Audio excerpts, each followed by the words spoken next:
there isn't this 20-year education in business I need to go through. A lot of things in business are quite intuitive. As I was thinking about what type of entrepreneur I wanted to be, social impact is really important. I could work in the city and get a 5% interest rate. My children's nanny would be paying 50 to 100%. It's like, well, we're kind of equal in people. Basically, this one action had really made quite a big difference. I actually felt really good about it. So we're 7.5 years in, we've raised 100 million plus in capital. They reach 4.5 million people. We've lent over £1 billion.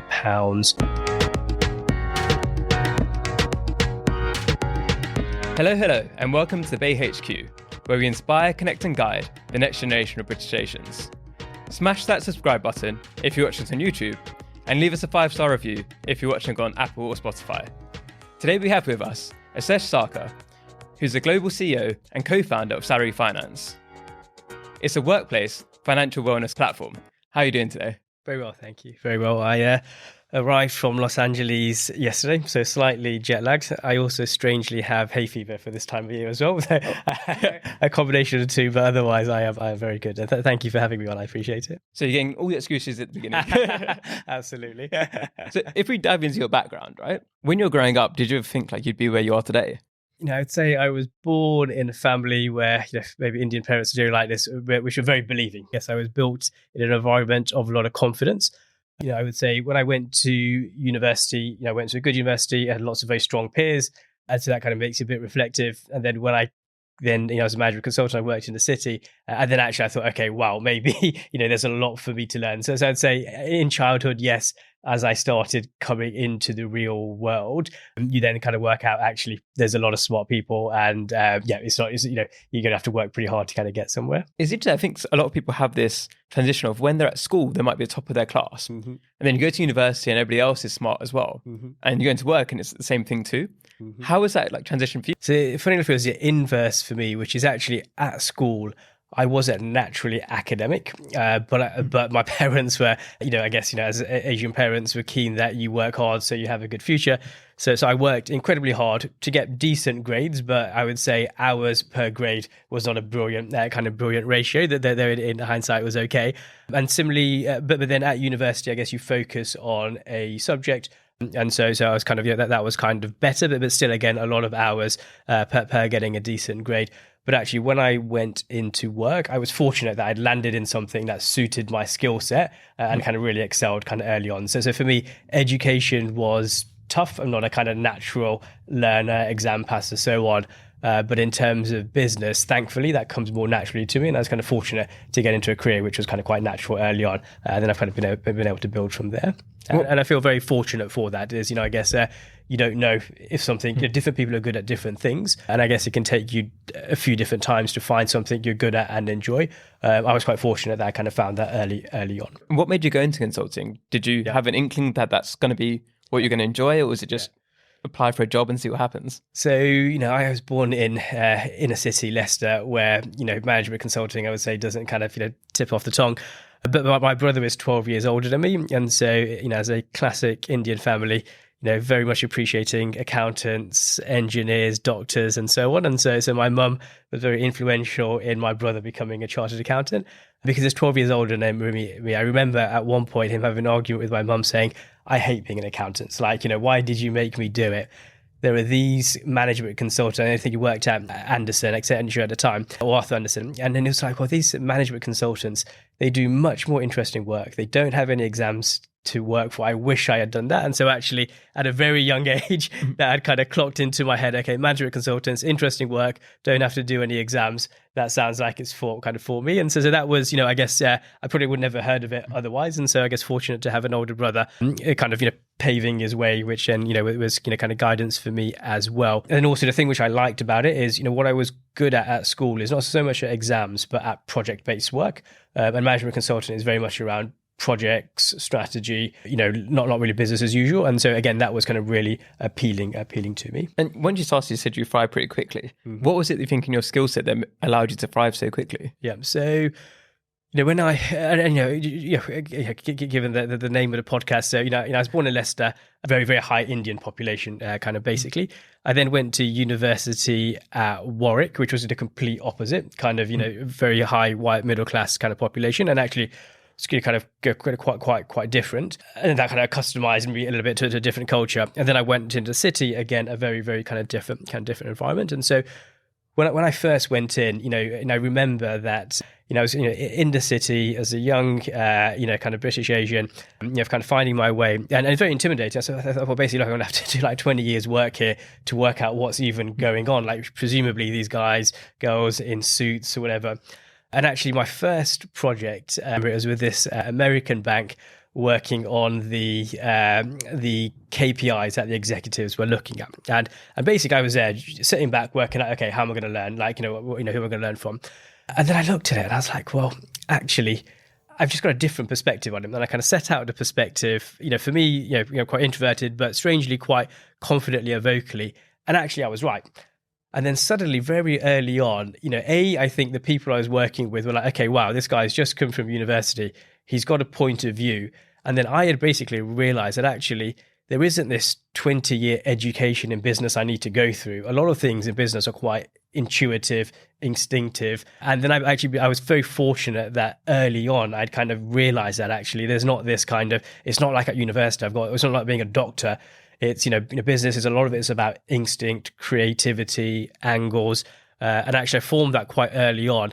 And then that really, kind of set me up there. Was actually I was very much less about, respectful of other people's learnings and so on, but also just quite original in my own thoughts as well, which has kind of set me in kind of good stead. I like you said there as well, because I had a similar experience, right? I grew up in Ilford, which is, my school is 90% Asian. Then I went to Bath University, so it's a similar kind of thing to work, right?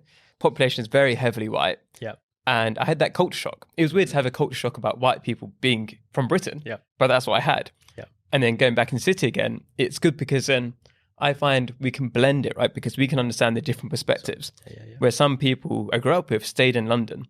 So they might not understand some of the other sides of things. Some people grew up in middle-class families in the countryside somewhere and then don't really understand. So I think it's a really important skill set to have, to be able to blend between two different environments. And you worked your way up to partner at consulting, right? So did you always think, like, I'm just going to keep going down this path? And once you made it to partner, how did you feel about that? How did you enjoy that role? It's, when you're a consultant, you're kind of working through the ranks, and, the ultimate is kind of partner. And again, as soon as I'd kind of gone in, I was like, okay, look, I'm, I think quite original, kind of, good at communicating ideas, people listen. I was also very introverted. And, people that were generally partners were A, extroverted, and B, had generally gone to very good schools and had good networks, and were generally Oxford educated and so on. And so I say, okay, again, maybe this is going to take me quite a while. Like, I'm not going to be the guy that's networking and playing golf with everyone. I'm not going to be the guy that's got this massive network. I'm good at my job, but I'm sure lots of other people are good at a job as well. And so I'd always wanted to be a partner, and actually, I became a partner at PA Consulting, and funny enough, as a graduate, I applied to PA, but didn't make it through the grad scheme, because again, you have lots of people, unless you're somewhat extroverted or getting phenomenal results, is kind of quite hard. And so I got a job somewhere else, and then that experience and helped me kind of get in later on. Ironically, I joined kind of PA Consulting as a consultant analyst. Within the first 18 months, I've been promoted 3 times. And within, I think it was 8 or 9 years, I became the youngest consultant in the firm at the time, kind of globally. And that was really, I guess, kind of doing it my way, which was, yes. And I was increasingly being comfortable with myself. Yes, I was introverted, but B, what I was able to do is form deeper relationships. So whilst a lot of people were very widely networked, I had a smaller network, but more kind of deeper connections. I had formed some quite deep thinking in certain areas, which would then allow me to then kind of sell work in my way, not necessarily relationship driven, but more contract driven. And so, I'd kind of, fortunate to have found a career I was good at, I enjoyed, and, was able to kind of work myself through the ranks. And then once I got to partner, and all the way through this, I'd wanted to be an entrepreneur. So that was kind of my real thing. And so it hadn't quite clicked during that journey. When I got to partner, I was like, either now is the time to make that transition, or you should just stick as a partner and kind of see it through. Either are good or kind of good routes. So, a lot of my friends who are partners still have done very well, live a very good life. But for me, that was the kind of inflection point. You mentioned a few times about you being introverted and how that's affected you. Obviously, some people listening right now are introverted and they're going through the same thing, and we often hear where people feel like because introverts, they don't get ahead in their careers. What advice would you have for them to try and help them to? So for me, I think it's really important to be happy with who you are and not try to be someone else. And so as you go through, 40, 42 now, maybe 41, I forget. And so, and as you get kind of older, you certainly I have become more comfortable in my own skin. And so I think, sometimes you try to emulate other people or kind of so on. And I think it's good to learn to be reflective and so on. But I think it's most important to be really comfortable in your own skin, whatever you are. I think it's not necessarily binary that someone's introverted, extroverted. There are lots of different shades. There are lots of other different variables. But for me, being content in life is important, confident, not chasing things other people have. And so for me, I think that journey of being comfortable in yourself, everyone is good at something. Some people are good at this, some people are good at that. And so this, I think the more comfortable you are in your own skin, I think the better you could do. And then certainly for me, again, as I progressed, I've been fortunate to do well, but I definitely don't define, I think everyone, should, in my opinion, live life in the pursuit of happiness. And that what else is there to live life for? Which doesn't necessarily equate to kind of, success on any monetary or promotional kind of front. And so as long as you're good, happy, content, you're a good person, then you're kind of winning. And that's something, I've certainly learned over the years. And you mentioned there, so I guess as part of your pursuit of happiness, you're thinking one day I want to become an entrepreneur. What was behind that thinking before you even, I guess, thought of salary finance? Yeah. What made you think one day I want to be an entrepreneur? So, I would say as an entrepreneur, there is an element of which it's in your genes, I would say. I loved, I kind of mentioned project-based work. I just love the idea of creating something, owning something. I don't want work to feel like kind of work, freedom, and also I would say, the time I was working in consulting, I worked in a financial services team, I worked with a lot of big banks in the UK. There was also a level of hierarchy. Yes, I was able to kind of cut through it, but you also, there is kind of hierarchy. And so for me, I always want to kind of achieve something big, something impactful, a merging of kind of work and life, to build something that I was really proud of. And so management consulting, if you know what it is you do, it's incredibly hard to explain if you don't. And so I just kind of wanted to kind of something which entrepreneurship all kind of encapsulated for me. I think everyone is somewhat money motivated. I'm not motivated. I'm not massively money motivated. Equally, I'm not money motivated. And so, but there's also an element of, kind of financial freedom and kind of doing well from that aspect as well. And I guess the element of financial freedom is part of what came into salary finance, right? Yep. So where did the idea for salary finance come from in the first place? And what made you decide this is a business I'm going to go for? So, timing was important. So, like I say, I actually tried a few things, on the side of my desk while I was working, which, generally speaking, if it's on the side of your desk, doesn't, unless you're fortunate, doesn't take off. And so as I got to partner, I was going to say, okay, look, I kind of want to take one of these two paths. I kind of put some thought into it. And so, I was fortunate kind of three things came together. An idea, which I thought was a winning idea. Also because I was a young partner, I had some credibility to then raise capital, which is quite hard in the UK. And I, for some reason, you don't know what, sometimes I just had a level of confidence which allowed me to take that leap, because I also at the time had one child, another child kind of underway, and had, kind of financial responsibilities, as well. And so, if we start with the idea, so, we, like I said, I've got children, my wife's a surgeon, and so it's quite busy as well. So we have a nanny that kind of helps look after our children, and us as well sometimes. She was having debt problems. And so we would pay her, nannies in London get paid quite a lot. But then she would, say, financial challenges. And say, well, why is it you have financial challenges? You get kind of paid kind of quite well. She said, well, you pay me, but then a lot of my pay just goes on paying off credit cards, payday loans, and so on. So it doesn't seem to make any sense. Okay, that's not good. It's not, we're working hard, you're working hard, your money's going. So why don't you just go to a bank? Because, I'm a consultant, I work in lots of banks, I'll help you.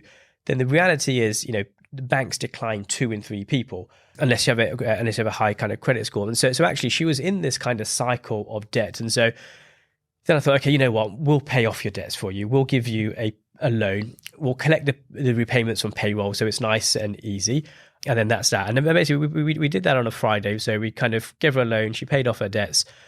The next week, I basically saw the change in her eyes, which was she was a lot less stressed. She was keeping more of her own money. She was grateful to my wife and I, better looking after our children. So I could just basically see this one action had really made quite a big difference. I actually felt really good about it. And at the same time, as I was thinking about what type of entrepreneur I wanted to be, for me, social impact is really important. As in, because what I was finding, as I was working through the ranks in the city and so on, the best talent tends to go into jobs which don't do bad for the world, but are not purposefully there to do good for the world either. That's not their prime objective, is delivering shareholder value. And I have this particular thing around, okay, well, who are these shareholders and why do I care so much about delivering value for them? Like, what is the kind of wider purpose here? So then I kind of clocked, okay, and then also my time in the city, I could see lots of cases like my children's nanny, which is where, again, when I was working in the city, no one was intending to do bad. I didn't work with a single person who was like, these poor people, let's screw them.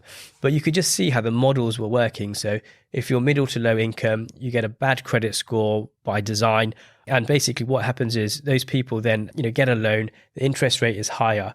They, guess what, don't have as much disposable income, so don't pay. That proves the model correct, and it starts to kind of solve. So you have this situation where, generally speaking, the less you earn, the worse your credit score and the higher rate you pay on interest. And so at an individual level, I felt very guilty. I felt guilty that I could work in the city and get a 5% interest rate. My children's nanny would be paying 50 to 100%. It's like, well, we're kind of equal in people, but then why would you do that? And then so I basically kind of got really passionate about, okay, how can we help everyday people get better access to finance? So whether you're in the same was, seeing the same in my wife's hospital, whether you're a consultant or a porter, you get the same access. Because again, it's just crazy situations like, porters, nurses are spending their money on high cost credit when the consultants are getting like 5% from the HSBC if they need or any big bank.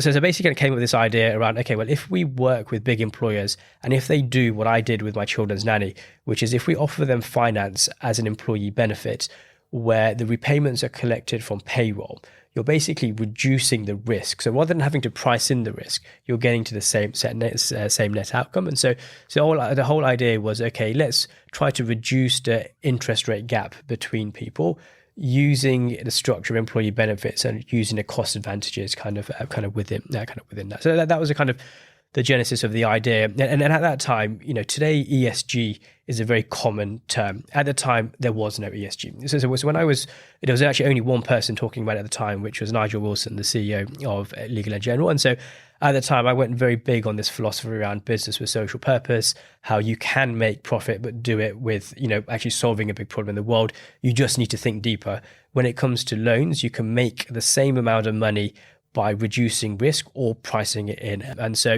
so as I got passionate behind this idea and then, was fortunate enough to be able to raise some capital, fortunate enough to have the confidence because I thought, okay, if it doesn't work out, I'm a partner, I'll be able to get another job and then took the leap.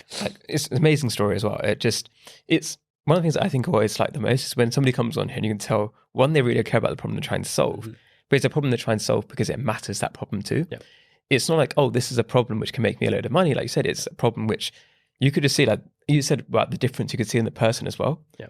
And I think the best business is it's a much bigger fire to keep you going, right? Because once you've made a bit of money, then are you going to keep going because of more money, or are you going to keep going because like this is something which you can make a change of, right?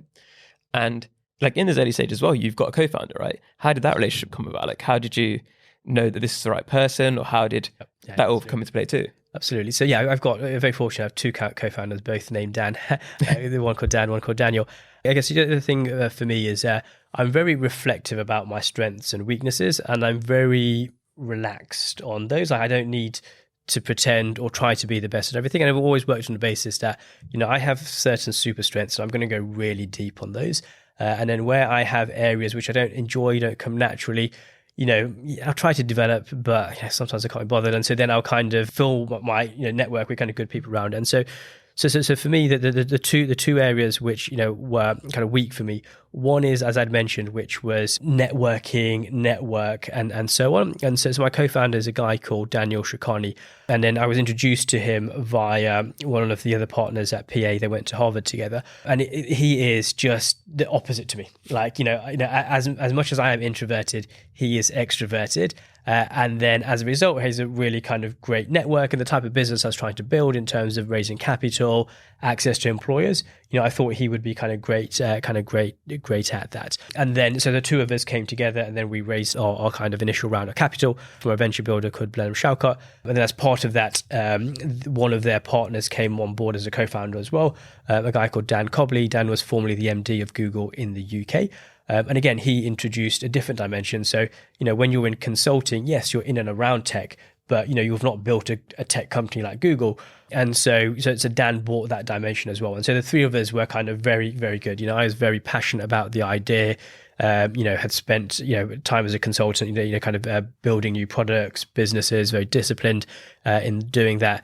Daniel Shakani, prolific networker that can kind of help the kind of business and very talented at that. And Dan is very good at kind of tech building, kind of tech businesses. So the combination worked well. And then for me also, again, as a first time entrepreneur, my aim was to build something big and impactful.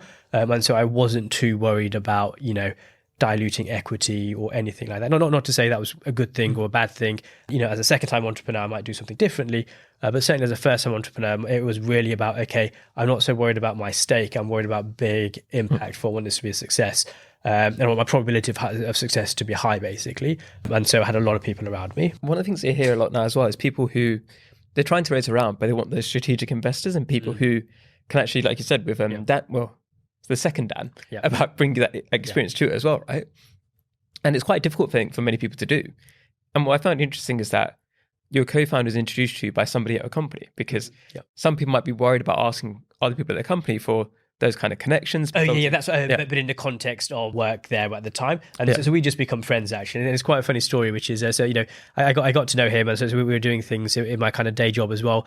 And then for a year, we just didn't keep in contact, even though we had kind of clicked, gone really well. And actually saw him at David Lloyd at the gym, after quite a while. And then he was asking, how are you doing? And so I said, well, I'm good, work's going well. Really keen to kind of raise some capital for this business. And then it actually took us a year, and a year to the day that I had re-met him, we basically then joined the kind of, we'd raised the capital and kind of joined as the kind of the first day. And so sometimes things are, serendipity as well. Like, you can't always, you work hard, but your path is your path. And so, I guess sometimes you're just destined to meet people. I am very blessed with both of my co-founders. I'd say, certainly in the 7.5 years we've been together, we've never had a single argument. Not to say arguments are bad, but we're very respectful of each other's kind of skills. We're very able to have robust conversations, but know whose domain and who kind of takes the call. I think all of our skills have been very valuable to kind of get us where we are today. So I'd say co-founders on the positives are very, very good, and I've been very fortunate. But if I think about, as we have grown over the past, 7.5 years, we probably, I think I have a team of about 400 now. I probably hired 1,000 over that time.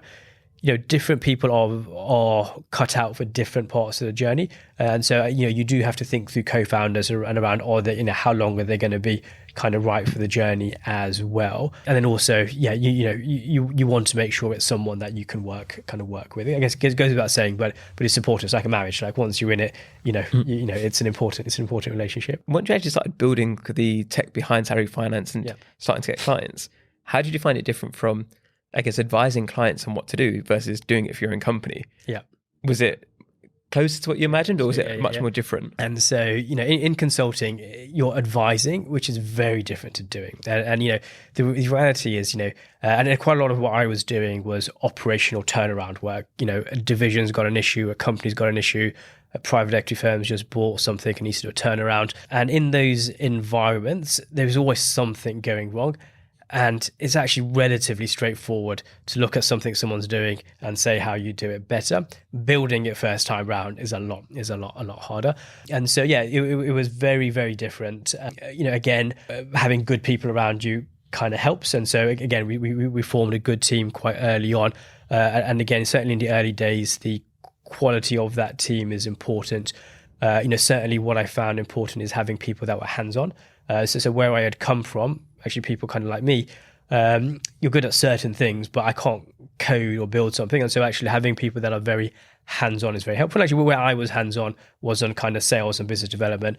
Daniel would open the door, that's his forte, and then my forte is selling posts, that kind of basically like selling the vision, making sure it's robust, credible, that it's going to deliver at the end of the day, because if you don't deliver, you get caught out quite quickly afterwards. But yeah, building a company and advising is very different. That's also one of the reasons why I wanted to be this transition. I didn't want to be like an advisor my whole life, like advising other people. I wanted to kind of be doing. And the irony is I now have advisors in my company in that who kind of look at a business which is quite big, and all businesses which are quite big can do better, which is quite funny. But yeah, it kind of happens as you go. You have to be on one side or the other. Either you need to be building a business and there's always things you can do better and be humble enough to accept it, or be on the other side and be the one kind of giving the advice. What have been the most difficult parts about scaling? And I guess obviously now got advisors to help you point out things you've done wrong as well. Yeah. What parts have been tough where you've had to make changes or pivots because of as you've got bigger and bigger? Yeah, so we're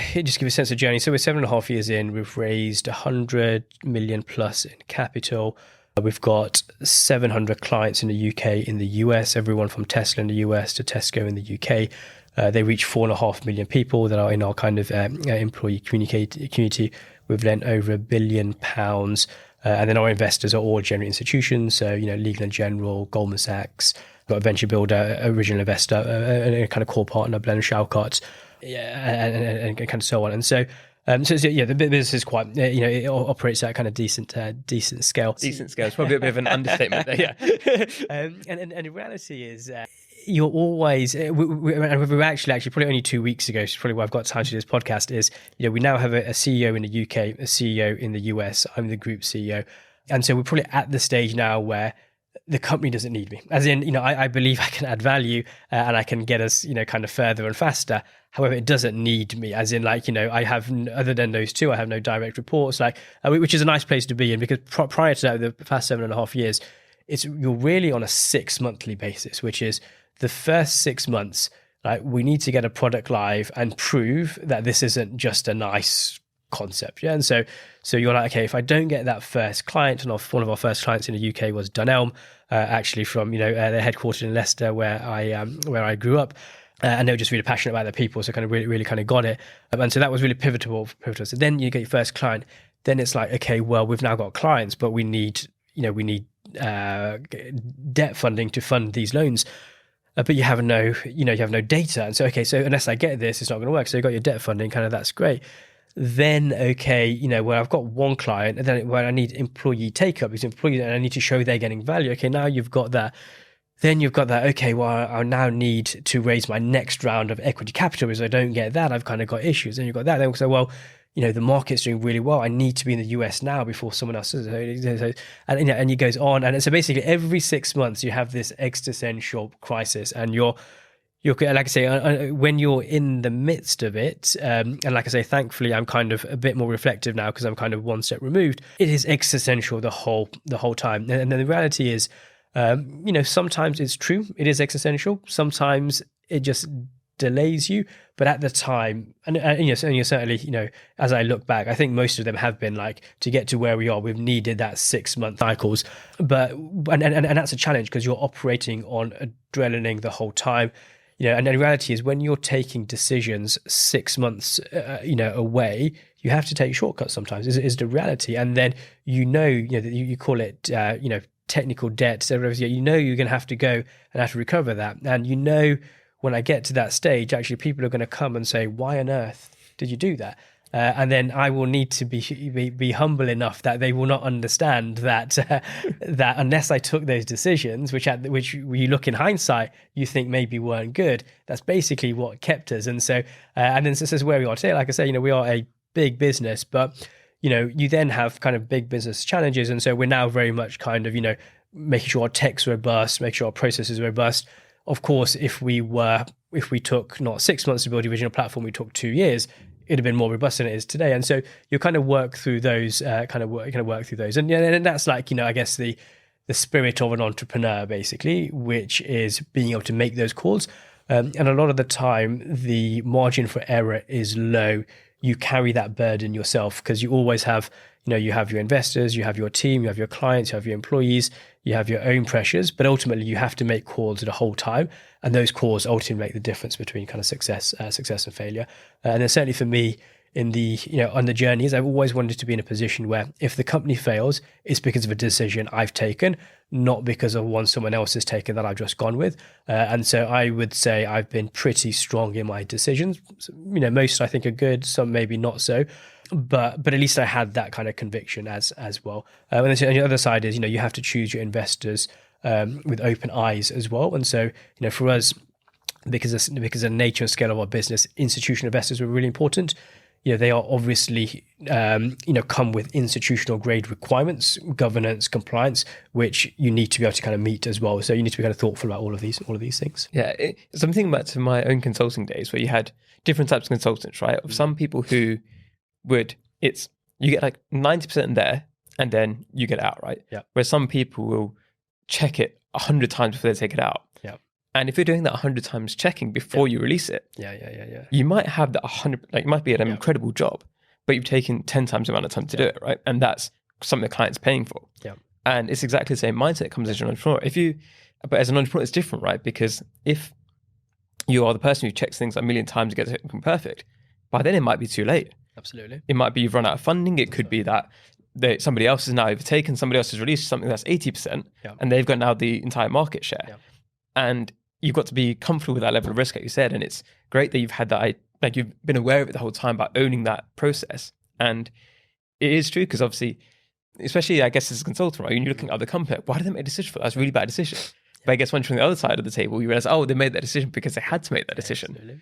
And you mentioned where you are today, but what are you excited about for the future? What's coming up in the future that you're like, what's the dream now? You've got the global CEO position, but what else is coming up or what should people be looking out for? Yeah, absolutely. So, my aim has always been for, so I think salary finance is a better way of delivering financial services, just a much fairer way. And so, if I look at, any one of our clients, so we work in 1 in 3 NHS trusts in the UK today. So in those NHS trusts, if you're a consultant or a porter, we give you access to fair finance. Without us, you don't have that. Without us, you have the consultants, if they need a new car, will go to a big bank, happy days.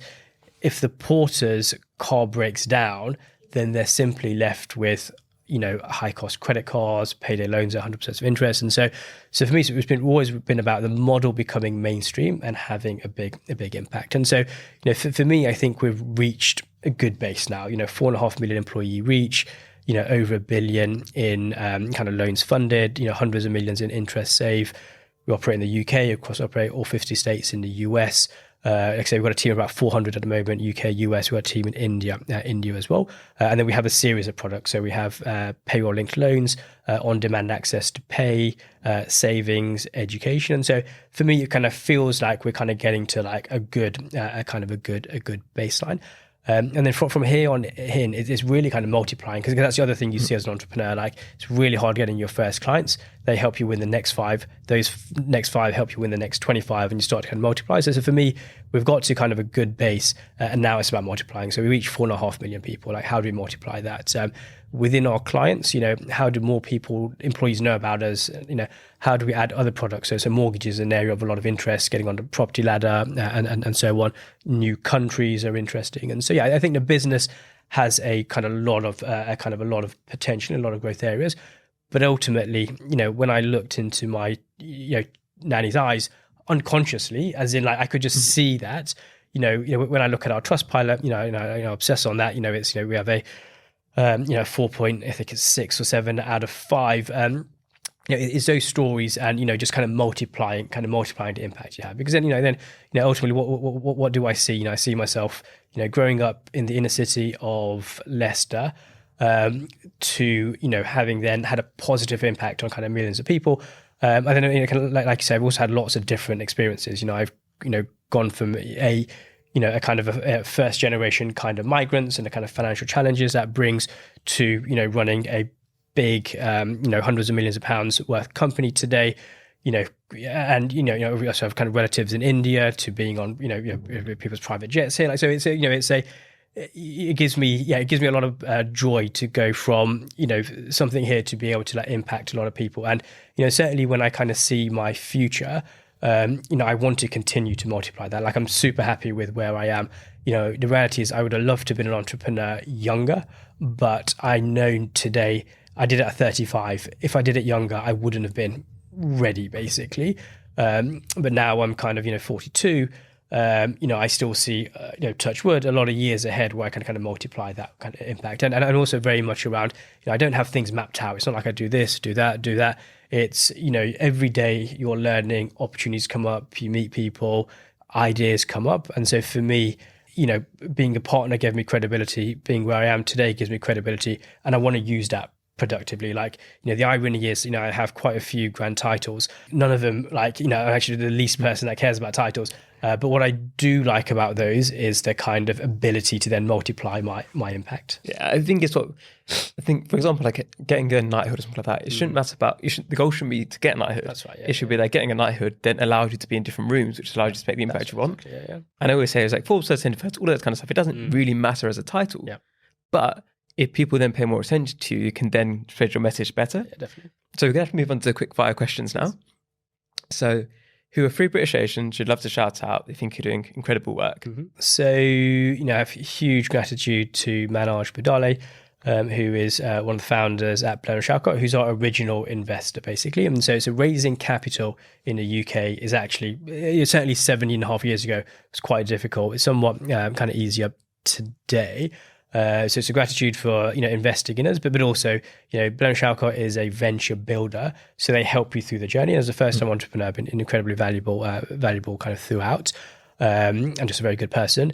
And then other people, that I admire a lot. So Ashok Vaswani he was Barclays Chief Digital Officer, had a lot of senior roles there, is now the president at Pagaya, a fintech. And again, just a very, for someone who is very seasoned, knows his stuff, is just a kind of a great person. And then JDev, I've met a few times, don't know him incredibly well, but again, admire what they do at kind of Zopa, basically. Like, one of the pioneers originally in kind of peer-to-peer, have kind of pivoted since to becoming a bank and seem to be doing it kind of very well. Awesome. Then if people listen right now want to reach out or learn from you, what should they reach out about? I'm generally like unscripted, like kind of like this. And so, I'm happy for people to reach out if I can, with whatever, if they think that there's something I've heard today which I resonate with, I'm happy to kind of connect with people. Like clearly, there's only so many hours in the day, but if I feel I can help someone, then that certainly, is something I'm very kind of happy to do. And then on the flip side, is there anything that you need help with right now that maybe somebody listening might be able to help you with? Look, I would say, from a salary finance perspective, we're always looking to do new and innovative things. We're always launching into new clients, both in the UK and in the US. And so, if the mission resonates with something that someone's doing, then always open to kind of learn and collaborate. So thanks so much for coming on today. I've learned a lot myself. Have you got any final words for the audience? Yeah, look, given the title of the podcast, I guess it's about British Asians wanting to be entrepreneurs. I would say, look, it's a great aim. It may not happen overnight. It may take 3 times. It may take 4 times. But if you believe you're an entrepreneur, if you believe that's your passion, then you should do it. Like I say, I'm not your classic entrepreneur by any means. Different people have different paths, and so I would say if that is your passion, then kind of keep at it.